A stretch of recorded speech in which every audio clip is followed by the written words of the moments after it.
Salam semuanya, damai dari Allah Sang Bapa menyertai kita sekalian di dalam Kristus Yesus Tuhan. Pada video ini saya akan menjabarkan mengenai penjelasan Trinitas yang kerap kali disalahpahami oleh banyak orang. Nah, apa itu Trinitas? Ya. Allah Tritunggal atau Allah Trinitas berasal dari kata Latin Trinitas, di mana terbentuk dari dua kata tri dan unitas. Tri artinya tiga, unitas artinya keesaan. Ya, jadi Trinitas adalah ketigaan yang esa atau a compounded singleness. Nah, ketigaan yang esa maksudnya apa? Apakah tiga di dalam esa dan esa di dalam tiga? Nah, begini ilustrasinya. Allah yang esa, Allah itu artinya sesembahan. Makanya bunyi semua Israel adalah semua Yisrael Adonai Elohinu Adonai Ehad. Jadi Allah itu artinya sesembahan, bukan nama. Allah yang esa atau sesembahan yang esa hanyalah Sang Bapa. Ingat, Allah yang esa hanyalah Sang Bapa. Ya. Dia disebut sebagai Sang Bapa karena dialah sumber segala sesuatu.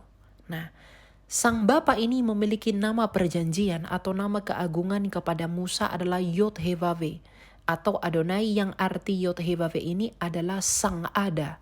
Jadi artinya Sang Bapa ini adalah Sang Ada.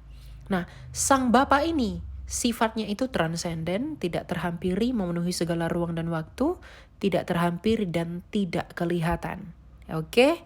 Nah, Allah yang esa yaitu Sang Bapa tadi, di dalam dirinya dia itu memiliki firman atau logos, di mana firman itu dimaksudkan sebagai daya ciptanya, ilmunya, dan kecerdasannya sendiri.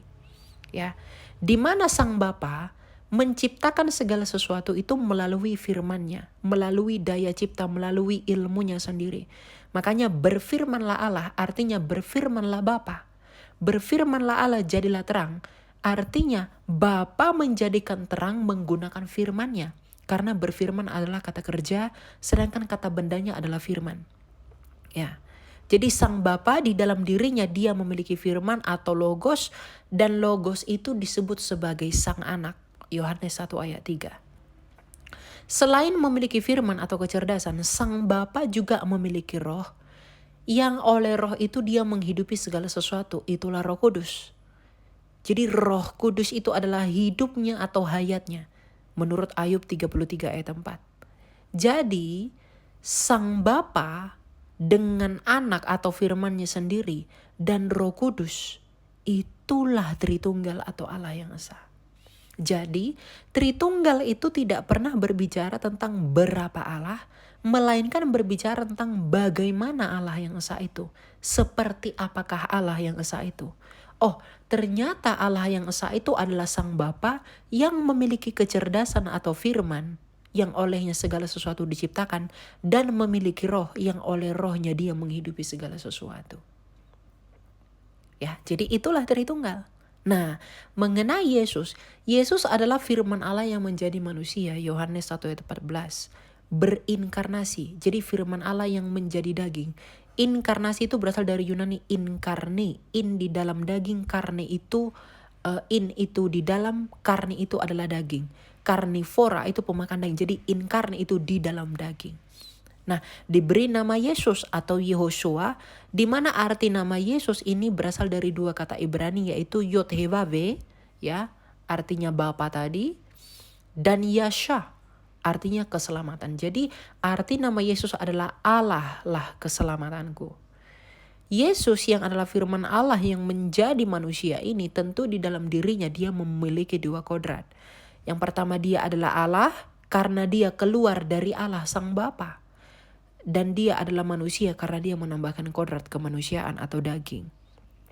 Dan yang mati di kayu salib adalah kemanusiaannya, bukan kealahannya. Jadi hal ini sekaligus menjawab bahwa Tuhan atau Allah tidak pernah mati, tapi yang mati adalah kemanusiaannya.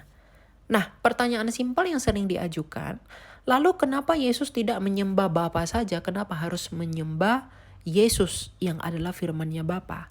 Kalau keimanan lain itu mengenal Tuhan mereka melalui firman Allah yang menjadi buku atau kitab, maka apa salahnya kita mengenal Sang Bapa melalui firman yang menjadi manusia?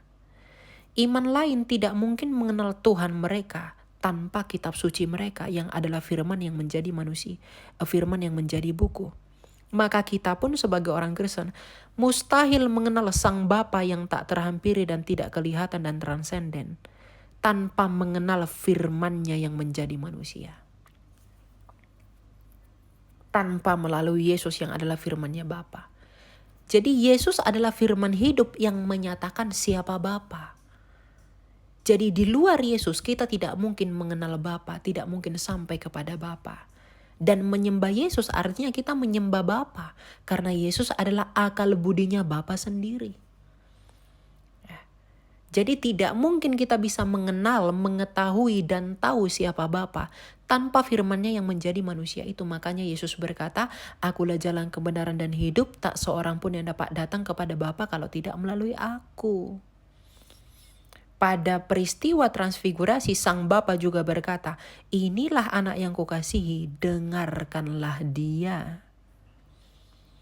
Inilah alasan mengapa di luar Yesus tidak mungkin kita sampai kepada Bapa. Sama seperti Anda, bagaimana mungkin saya bisa mengenal Anda tanpa firman-Mu yang menjadi suara di telinga saya? Maka kita pun tidak bisa mengenal Bapa, manusia tidak bisa mengenal Bapa yang tak kelihatan tanpa firman-Nya yang menjadi manusia.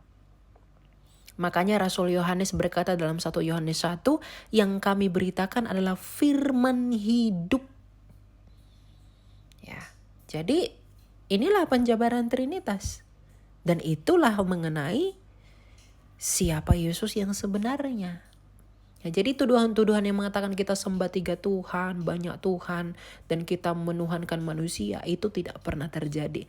Itu hanyalah asumsi liar yang tidak bertanggung jawab, yang tidak pernah diimani kekristenan sejak semula. Ya, jadi saya pikir apa yang saya jelaskan ini semoga bisa membantu Anda dengan baik. Tuhan berkati. Bye.